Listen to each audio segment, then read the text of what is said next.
বন্ধুরা আজকে বানাচ্ছি ঘরোয়াভাবে চিকেন বিরিয়ানি। সবার প্রথমে কড়াইতে সাদা তেল গরম করে পেঁয়াজগুলো লাল লাল করে ভেজে তুলে নিতে হবে। তারপর মাংসগুলো ধুয়ে ওই মাংসর মধ্যে আদা রসুন বাটা, লঙ্কা গুঁড়ো, ধনে গুঁড়ো, নুন, গরম মশলা, সাদা তেল, দই, বেরেস্তা দিয়ে ভালোভাবে ম্যারিনেট করে 1 ঘন্টা রেখে দিতে হবে। এরপর আলুগুলোর খোসা ছাড়িয়ে ধুয়ে কেটে কুকারে দিয়ে দিতে হবে।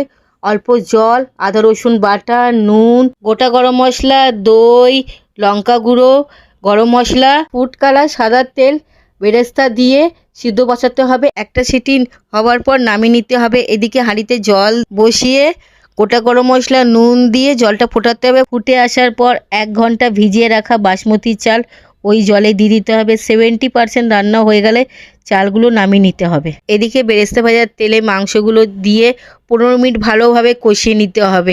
কষে যাওয়ার পর গ্যাস বন্ধ করে দিতে হবে। তারপরে বিরিয়ানির লেয়ারিংটা স্টার্ট করতে হবে। প্রথমে একটি বড় পাত্রে মাংসগুলো দিয়ে দিতে হবে।